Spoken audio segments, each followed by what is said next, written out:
It's very easy to start a podcast and you have the equipment already. It's there in your hand right now. It's called the mobile phone. All you need to do is have a good conversation with somebody.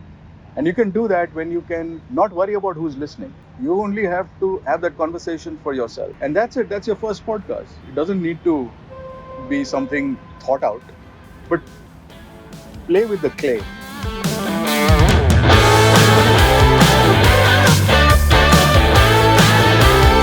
My name is Shandy, and I have been in the broadcasting space for the last 25 years or so. A little more, but by and large, most of the time I've spent in the FM radio space. Started a company 10 years back called Soundboard Media, and we focused on taking radio and the spoken word further beyond radio. Radio was essentially just trying to bring in the next song, and there was not much of conversations that were happening. And I feel that the spoken word in India was kind of, not really happening. I felt that the spoken word in India needed to explore more areas. And what I was looking for was essentially a community, because the primary mandate for radio is to build community. And we started with this thing called the Biker Radio Broadcast, which focuses entirely on the motorcycling community. So it's conversations about heroic riders, legendary mechanics, and iconic builders. Stories brought to you by people who own the space. When I look back at my records, I see somewhere in January 2007 is when my first podcast started.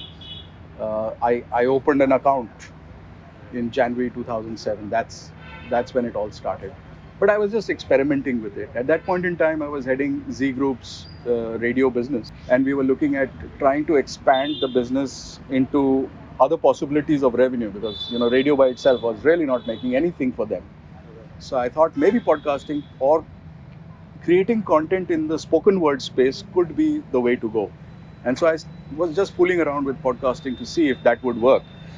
But in reality, what happened was in 2016, when the prices of data got decimated, everybody could afford the internet finally. So what we were doing is, for the first year, 16, 17, we were by and large training people, evangelizing the podcasting space. But I said, we now need to build our own podcast to kind of show to the world what it could be like. So we set up this thing as an experiment called Biker Radio Broadcast. And Biker Radio Broadcast is a podcast on motorcycling, celebrating its heroic riders, legendary mechanics, and iconic builders through stories told by members of the community, one legend at a time. That's in a nutshell what Biker Radio Broadcast does. And we've done very well for ourselves, thank God.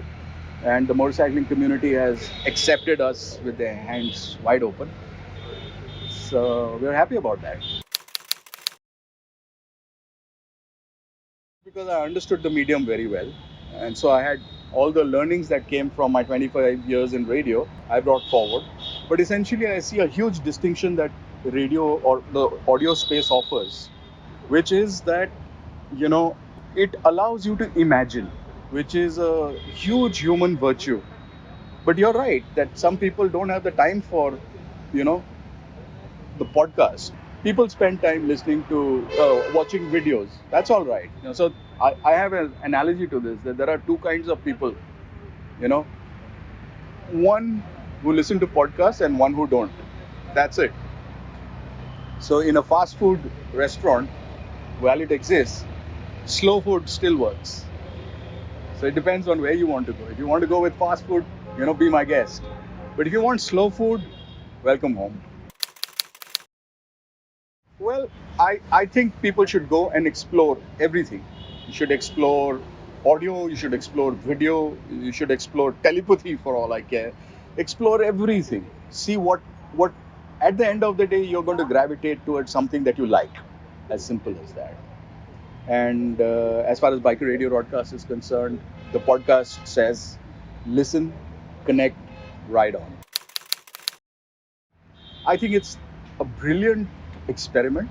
The Throttle Shrottle idea it's a cracker of an idea, where the lounge meets the dhaba. Boom, head on. It's the most head-on locomotive collision that you could expect. And you sit back and enjoy what is happening, So it's got a bit of this and it's got a bit of that. So I love the subculture created by Throttle Shrottle. I'd like to wish everybody a very happy World Podcast Day. Whether you're a listener or you're not, this is the time to start experimenting. I wish all of you a happy new year.